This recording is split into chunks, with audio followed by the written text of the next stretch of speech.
Hello friends, તો આજે કહેતા ખૂબ આનંદ થાય છે કે આજે હનુમાન જયંતીને દિવસે મારું ગામ મોહમ્મદપુર એટલે કે નવા ગામ આજે હનુમાન દાદાની રથયાત્રા તૈયાર કરી છે અને એમાં સમગ્ર ગામના બધા જ લોકોએ ખૂબ સરસ મજાનો સાથ સહકાર આપ્યો છે અને અમારા ગામની ગૌશાળાના યુવાનો પણ બેન્ડ પાર્ટી લઈ અને ગૌશાળા નિમિત્તે જે ફાળો થાય એના માટે અવિરત એટલો પ્રયત્ન કરતા હોય છે. એ અમે જોતા હોય એટલે અમને ખ્યાલ આવે કે ગમે એવો તડકો હોય બધું પણ ગૌશાળાનું જ્યારે કાર્ય હોય ને, રામ મંદિરનું કાર્ય હોય ને, ત્યારે બધા દોડી દોડીને મદદ કરે છે.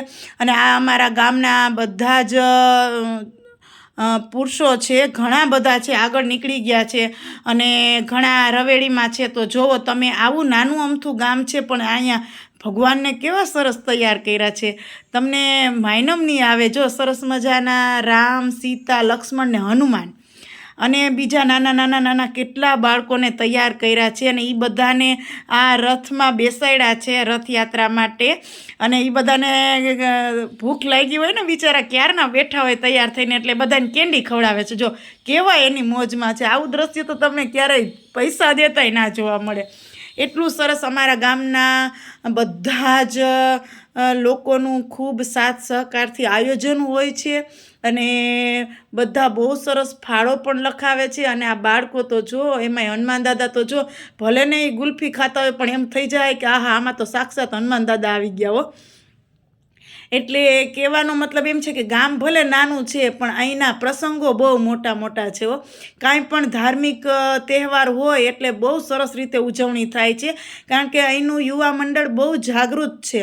અને સાથે સાથે ગૌશાળાના અને બેન્ડ પાર્ટીમાં પણ યુવાનો છે, એ પણ ખૂબ સેવા કરે છે. અને ગામના વડીલોની તો શું વાત કરીએ, એની તો હા જ હોય. અને એનો તો કહેવાય ને કે મદદ કરવા માટે એ અવિરત તૈયાર જ હોય છે. અને જો આ સરસ મજાનો 2 રથ તૈયાર કર્યા છે, એકમાં રામ, લક્ષ્મણ, સીતા અને હનુમાન અને એની ટોળકી છે, અને બીજું પાછળ રથ તૈયાર કર્યો છે ને, એમાં આપણે જે ગામના હનુમાન દાદા છે ને એની મૂર્તિ બેસાડી છે. તો એ પણ તમને જોવા મળશે. તો આખો બ્લોગ જોવો અને તમે કહેજો કે તમારા ગામમાં કેવી હનુમાન જયંતી ઉજવાય છે. અમારે તો આવી સરસ ઉજવાય છે હનુમાન જયંતી. એટલે શેરીએ શેરીએ બધા બહેનો નીકળે અને હનુમાન દાદાના દર્શન કરે.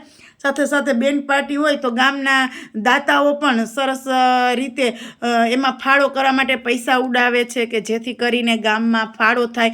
અને આજે તો અમારે હનુમાન જયંતી છે અને રામ મંદિર માટે ફાળો કરવાનો છે. એના માટે કાનગોપીનું આયોજન છે કે જેથી કરીને થોડો ઘણો ફાળો થાય તો આપણે રામ મંદિર સરસ બનાવવાનું છે.